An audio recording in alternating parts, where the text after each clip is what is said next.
tatkala Semar datang ke Tugu, seolah-olah dia disambut dengan tangan terbuka, sehingga ketika saya mengambil gambar di situ, Semar mampu berpose dengan begitu menariknya.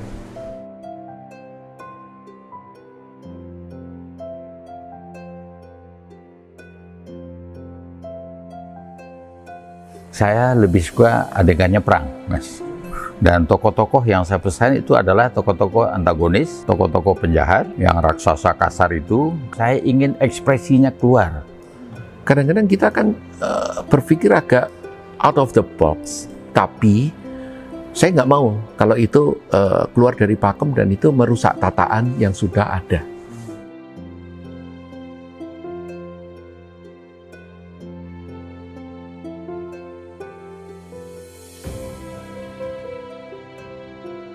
Biasanya mayang itu di depan clear dengan ditonton dari depan maupun dari belakang dengan iringan jangkep. Nah, ini mayangnya di clear yang tanpa batas. Bagaimana hati-hati sama ada pengendara motor dan sebagainya. Dan walaupun foto wayangnya itu sederhana, Semar sama gunungan yang bolong itu, tapi ternyata hasilnya itu bagus banget. Dan alam pun juga kayaknya mendukung pas waktu itu hasilnya, karena udah aku lihat previewnya kan. Anak muda yang sedang diombang-ambingkan oleh asmara. Jadi ada apa ya, narasi-narasi yang sedikit menyentil bagi anak-anak muda. Jadi tidak melulu pada narasi konvensional. Ya, jadi kan kita itu pertama ini kan acara Rumaket ya. Sebenarnya kan kalau kita bicara Rumaket itu konteksnya adalah bagaimana Rumaket itu adalah sesuatu yang keraket, perekat gitu kan, perekat. Nah, Rumaket sendiri ini kan sebenarnya akronim dari Ruang Masyarakat Ketemu, khususnya Ruang Masyarakat Ketemu di sini adalah masyarakat pelaku seni budaya, begitu kan? Nah, kemudian bagaimana kemudian mampu mempertemukan pelaku seni budaya yang ada di Kota Yogyakarta ini kan tentunya dari banyak ragam seni budaya. Nah, ini kemudian kita bisa mempertemukan untuk kemudian ada sebuah jejaring, ada sebuah interaksi antar mereka, ada semacam kedepannya tuh kita berharap ada sebuah kolaborasi karya juga, begitu kan. Nah, tentunya ini kan kedepannya juga bisa membawa kemanfaatan, entah kemanfaatan secara langsung maupun tidak langsung. Kebetulan untuk pada saat ini kan kita ini melaksanakan kegiatan Rumaket itu kan ada tema, yaitu perayaan warisan budaya tak benda, yang salah satunya adalah wayang dan juga batik ya. Ini jadi nanti ada dua tema ini, wayang dan batik. Nah, bagaimana kemudian kita bisa mengeksplorasi wayang supaya kemudian bisa diterima oleh masyarakat dengan menjadi lebih baik begitu. Nah, kemudian kita baru punya ide atau gagasan. Kalau kita bicara kaitannya dengan wayang, dalang itu kan identik dengan sesuatu yang klasik, yang mungkin sifatnya itu kalau dalang itu mesti banyaknya itu kan orang tua begitu. Nah, ini justru kita ingin menghadirkan sesuatu yang berbeda. Dalang itu ternyata banyak juga loh anak-anak muda begitu. Anak-anak muda ternyata ini menjadi dalang-dalang begitu. Kemudian justru inilah yang kemudian kita berpikir bagaimana kalau dalang dikolaborasi dengan fotografer gitu. Ini mesti akan ada sesuatu yang luar biasa. Ternyata memang benar bagaimana kemudian fotografer ini mampu mengeksplorasi dengan lebih bagus begitu untuk sebuah wayang dengan ketokohannya, dengan filosofinya yang kemudian disajikan dalam konteks saat ini begitu. Bagaimana kemudian kehidupan saat ini itu diselaraskan dengan ketokohan ataupun filosofi dari wayang ini. Nah, ini yang kemudian ini menurut kami sangat luar biasa, menjadi salah satu contoh bagaimana kolaborasi karya itu bisa berjalan dengan baik begitu. Ada 5 kawasan cagar budaya di Kota Yogyakarta yang digunakan sebagai latar belakang, di mana itu nanti sekaligus untuk mengangkat, memperkenalkan lagi bahwasanya di Kota Yogyakarta itu ada kawasan-kawasan cagar budaya, antara lain yaitu Keraton Yogyakarta, Puro Pakualaman, Malioboro, Kota Baru, dan yang paling sepuh itu Kota Gede. Nah, tantangan bagi rekan-rekan dari Pepadi Komda Kota Yogyakarta, terutama rekan-rekan dalang, adalah bagaimana memilih tokoh-tokoh wayang yang sekiranya itu pas untuk diambil fotonya ataupun dipadukan dengan kawasan cagar budaya tersebut. di situ ada tokoh Semar dan Bathara Guru, di mana tokoh-tokoh itu juga tokoh-tokoh panutan, sehingga tokoh sepuh ning dadi panutan. Semar juga trep atau pas dipasangkan di tugu seumpama. Karena apa? Tugu itu lambang golong gilik, manunggaling kawula lan Gusti. Di mana Semar adalah figur pamomong, tapi juga beliau sebagai rakyat juga, manunggaling kawula Gusti. Nah, seperti itu yang memang membutuhkan kejelian dalam pemilihan tokoh-tokoh wayang yang digunakan dalam kawasan cagar budaya tertentu. Selain Kota Gede, memang ada beberapa kawasan yang dipilih yang saya aturkan tadi. Ada Malioboro, termasuk juga di titik 0 Bergen-Vredenburg.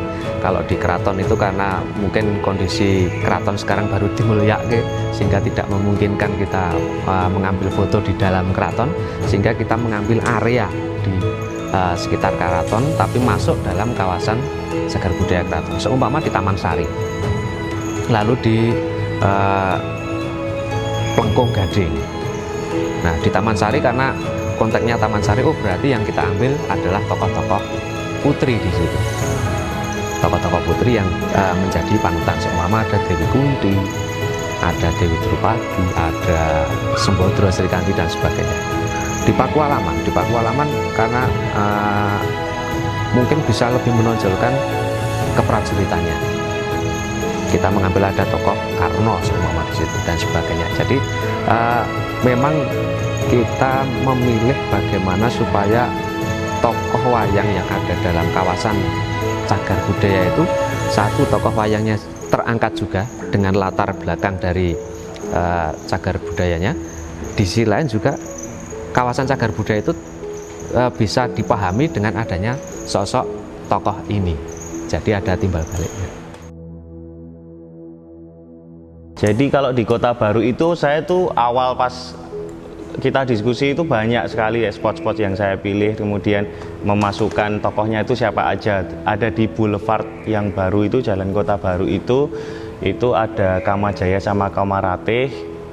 Itu kenapa cocok di situ, karena di situ tuh areanya percintaan gitu loh, banyak anak muda yang pacaran atau di situ, dan di situ aku nampilkan aja Dewa Asmara sih. Kamajaya Kamaratih di situ. Kemudian di Kretekewek juga ada, itu nanti ada Gatotkaca yang sedang yang dia terbang bawa istrinya, bawa Pergiwo, itu di situ. Jadi di Kota Baru itu lebih ke banyak tokoh-tokoh wayang anak muda yang sedang mengalami sebuah percintaan. Nah, itu di Kota Baru karena di situ kan ya kenangan banget lah, mungkin banyak kenangan, banyak sekolah, banyak kafe kalau sekarang. Nah, seperti itu. Kalau di Malioboro itu lebih ke tokoh-tokoh yang menganankan kekayaan atau yo kasarannya tokoh-tokoh sing seneng dengan hura-hura, mewah-mewahan, seneng hiburan gitu. Dia tuh seneng dengan duniawi ya, katakanlah seperti itu. Ada Duryudono, ada Destoroto, pokoknya tokoh-tokoh kiri lah ya. Seperti itu. Tapi kalau yang di Benteng Vredenburg itu juga ada yang percintaan juga ada. Itu ada Banowati, Arjuna sama Duryudono itu ada. Jadi saya memilihkan itu karena biar agak beda. Karena yang Kota Gede, Pakualaman, Keraton itu sudah tugu, itu sudah menarasikan sebuah filosofi banget yang itu nilai-nilai penting. Dan kita juga adalah, kalau namanya hiburan itu pasti ada namanya ya tinggal tontonan atau buat nostalgia.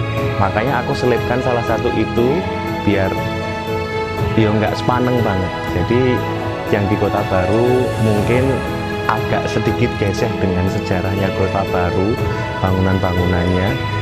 Tapi aku ngambilnya dari suasana masa kini aja. Masa kininya adalah Kota Baru itu seperti ini, Kretekewek seperti ini, di Malioboro itu seperti ini. Makanya aku milih ke tokoh yang sesuai dengan karakter saat ininya Kota Baru, saat ininya Malioboro. Jadi karakternya ya itu yang saya pilih. Jadi iya, biar nggak ora sepaneng banget. Biar yang sepaneng yang serius-serius aja, kayak Kota Gede kan itu nggak mungkin seperti itu. Terus keraton juga nggak mungkin terus dikai percintaan, dikai nggone wong dolan, nggak mungkin.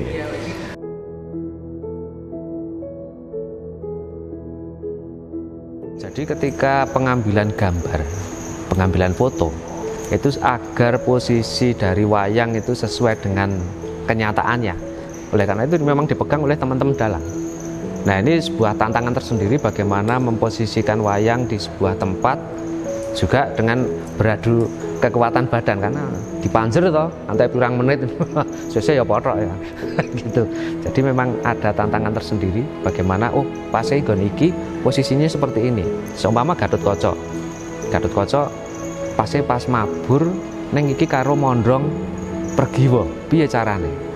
Nah, itu yang bisa memposisikan secara tepat adalah rekan-rekan dalang dari Pepadi juga begitu. Jadi tidak asal wayang itu difoto dengan posisi yang kurang tepat, nanti juga akan secara tampilan ketika kita lihat kalau tidak tepat posisinya juga kurang nyaman juga, eman-eman.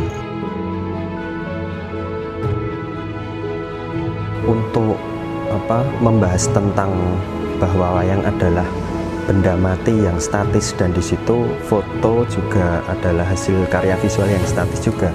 Namun bagaimana caranya, dan ada strategi khusus dari para dalang untuk mengemas gambar itu bercerita. Nah, kalau hanya tokoh Werkudara orang akan bingung, tapi dia akan saat membawa properti Godo atau senjata gada itu dia terkesan iki tokoh sing lagi bersiap siaga. Dia tentu saja sebagai beteng pertahanan, dia ada tugas sebagai penjaga seperti itu. Penjaga apa ya? Penjaga, kalau di pewayangan penjaga tentang keluarga Pandawa dan negara Amarta. Kalau disinkronkan dengan backgroundnya, dia adalah simbol kekuatan dan beteng Keraton Jogja seperti itu. Wayang tidak hanya satu tokoh dan dua tokoh yang ditampilkan, tapi ada banyak adegan yang bisa disampaikan dalam karya foto tersebut. Misal adegan mengambil cerita tentang Abimanyu. Abimanyu itu mempunyai dua istri, yaitu Utari dan Sendari. Di situ digambarkan di Taman Sari. Saat itu kemarin kami mengambil di sebuah pelengkung kecil. Di situ Abimanyu sedang berhadapan dengan Utari, kemudian Sendari di belakangnya tampak ngeblur gitu. Jadi fokusnya di kedua tokoh tersebut. Nah, di situ kami mempunyai narasi singkat. Ini adalah gambaran anak muda yang sedang diombang-ambingkan oleh asmara. Jadi ada narasi-narasi yang sedikit menyentil bagi anak-anak muda. Jadi tidak melulu pada narasi konvensional.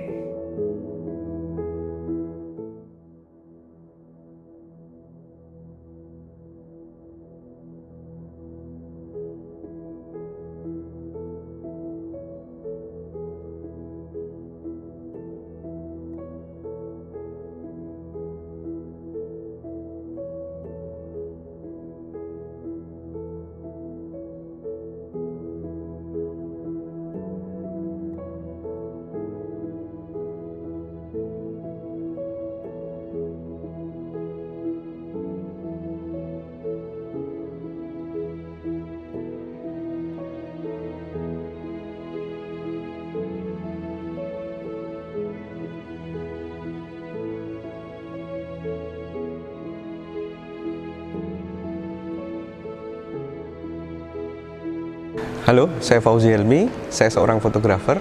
Jadi ketika kami disodorkan sebuah pemotretan wayang yang akan kita angkat di tengah-tengah kota Jogja, dalam pikiran kami adalah bagaimana memadukan bahasa visual dalam sebuah komposisi ini bisa diterima oleh semua orang.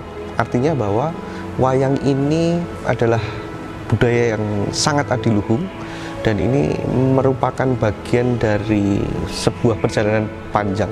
Ketika tahun 2003 UNESCO menetapkan sebagai salah satu masterpiece dunia ya.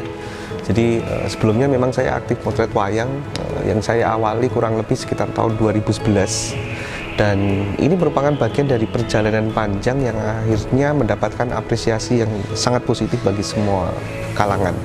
Nah, ketika ditawarkan sebuah tempat yang kita sebut sebuah kota bernama Jogja, saya sangat tertantang karena Jogja ini adalah sebuah kota yang memiliki banyak sudut romantisme.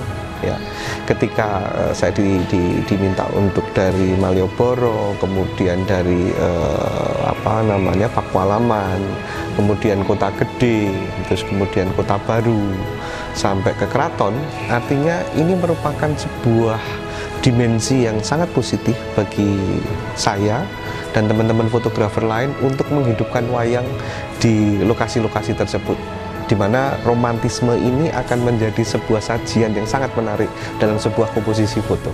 Saya ingin sekali membawa wayang ke dalam alam aslinya, atau di dalam sebuah tempat asli di sana. Kemudian saya bisa membayangkan bagaimana seolah-olah Semar bisa hidup misalnya di salah satu sudut Jogja. Kita sebut misalnya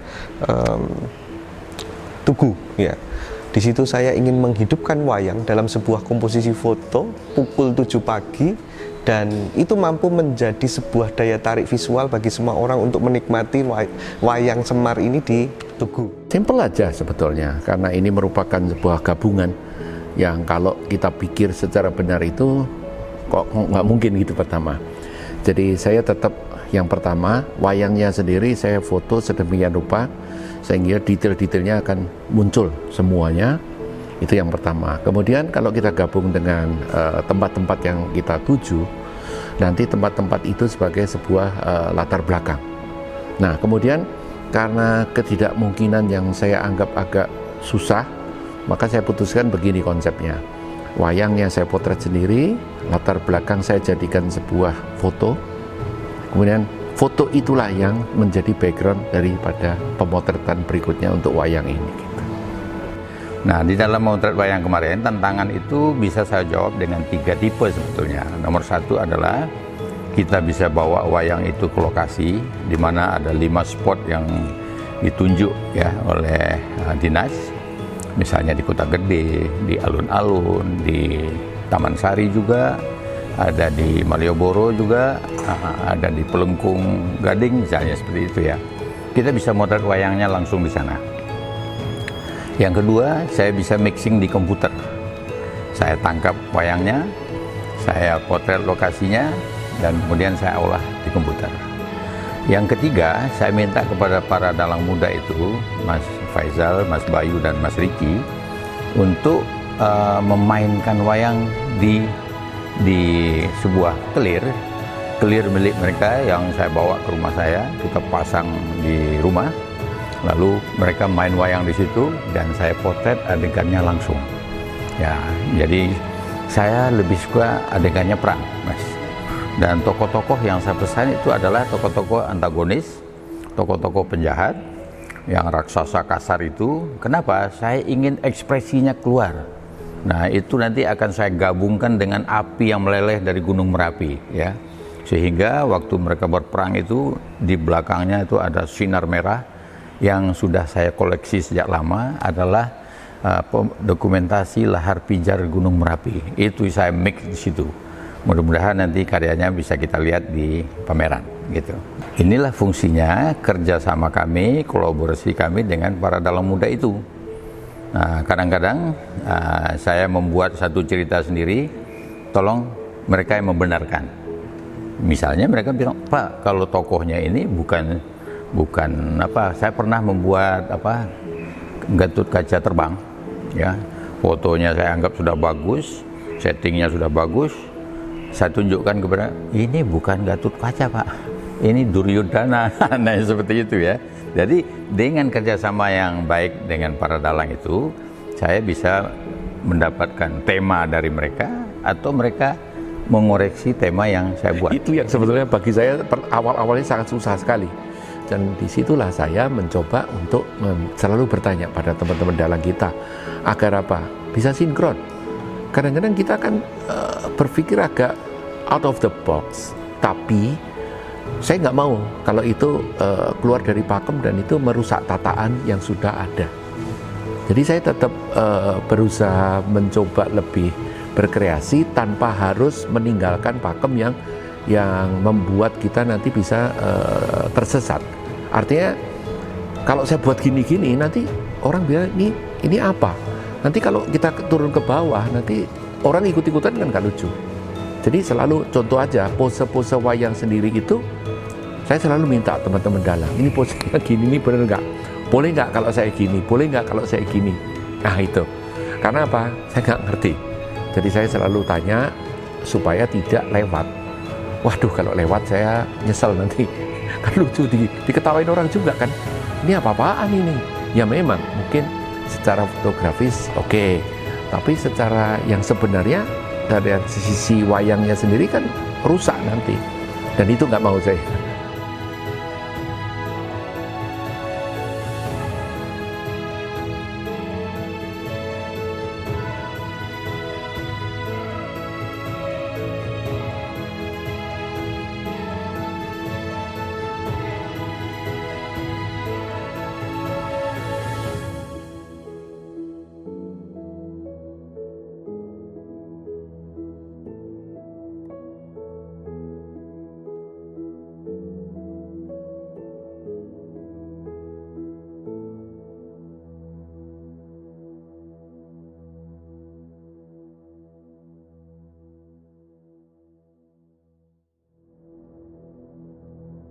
Semua lokasi, menurut saya semuanya memiliki cerita tersendiri. Bagaimana wayang mampu memerankan perannya sendiri, mampu menjadi aktor maupun aktris dalam dimensi serta sudut pandang fotografer. Ini semuanya memiliki sajian yang berbeda. Namun bagi saya sebenarnya yang paling menarik buat saya adalah di Tugu, Mas. Kenapa di Tugu? Jadi dalam kurun waktu 1 jam, Tugu yang ditutupi oleh berbagai macam aksesoris di situ, terutama adalah pagar-pagar yang berwarna oranye serta pembatas jalan itu dibersihkan. Ini adalah sesuatu yang luar biasa menurut saya, sehingga tatkala Semar datang ke Tugu, seolah-olah dia disambut dengan tangan terbuka. Sehingga ketika saya mengambil gambar di situ, Semar mampu berpose dengan begitu menariknya. Saya semuanya oke. Meskipun kemarin waktu syuting aja di mana Kota Baru, di Kertekewek itu padahal konyol kumuh rasanya kan. Tapi nanti coba lihat aja, nanti rasanya tetap lumayan lah. Mungkin dengan menghilangkan sedikit, saya nggak banyak menghilangkan, nggak merubah. Saya tidak akan istilahnya apapun ya sebetulnya. Ini nyangkut sebuah tempat, kalau kita di fotografi itu ada kadang-kadang disebut travel photography juga, supaya orang tidak tersesat, saya nggak akan berubah. Misalnya atasnya ada ininya saya hilangkan atau ditambahin. Nggak, pohonnya tetap, cuman misalnya pohonnya kita rapikan, kita pangkas sedikit gitu aja, supaya apa? Itu sesuai dengan realita. Karena saya pengen orang lihat, oh ini Jembatan Kewek, oh ini Kota Gede yang di situ, oh ini Pakualaman yang di pojok sana gitu. Itu aja saya kira. Itu yang pertama itu tadi adalah Kalarau itu, yang gerhana bulan, yang dicaplok bulannya. Nah, bulannya saya potret pada saat jadi blue moon. Kira-kira ya sebulan yang lalu lah. Ya, terus saya ditelepon orang, Pak Rihman, ini sekarang gerhana bulan, jadi bulannya biru. Saya potret, saya koleksi. Nah kemarin saya gabungkan di situ ya, tapi tidak lagi blue, tapi dibuat agak merah supaya lebih sinkron dengan kemarahan ya. Nah yang kedua yang saya suka itu adalah kereta perang. Itu waktu kereta Bharatayuda. Itu merupakan, saya harapkan ya, itu adalah karya terbaiknya yang besok akan muncul ya. Doakan saja supaya sukses ya. Apa yang kemudian kita lakukan ini salah satunya bagaimana kita ingin bahwa masyarakat berperan aktif dalam pelestarian dan pengembangan kebudayaan yang ada di Kota Yogyakarta, khususnya generasi muda. Kadang tidak mudah kalau bicara budaya itu, kadang generasi muda itu kan agak gimana begitu, pemikirannya kan beda gitu. Tapi kalau kemudian kita suguhkan, kita tampilkan dengan sesuatu yang memang kontekstual dengan mereka juga, yang bisa diterima dengan mereka, tentu saja ini menjadi lebih mudah proses dalam rangka untuk pelestarian dan pengembangan kebudayaan khususnya yang ada di Kota Yogyakarta, sehingga proses pewarisan terkait budaya itu kan berjalan. Kalau tidak ada pewarisnya, tidak ada masyarakatnya gitu kan, Ya terus mau gimana lagi? Nah ini juga kita harus melakukan kegiatan-kegiatan yang tentu saja harus kreatif, inovatif begitu, karena kan jangan sampai hanya orang bilang wayang tapi wayang itu ya cukup wayang gitu, tapi orang juga harus paham dong wayang, karena warisan budaya tak benda itu kalau kemudian tidak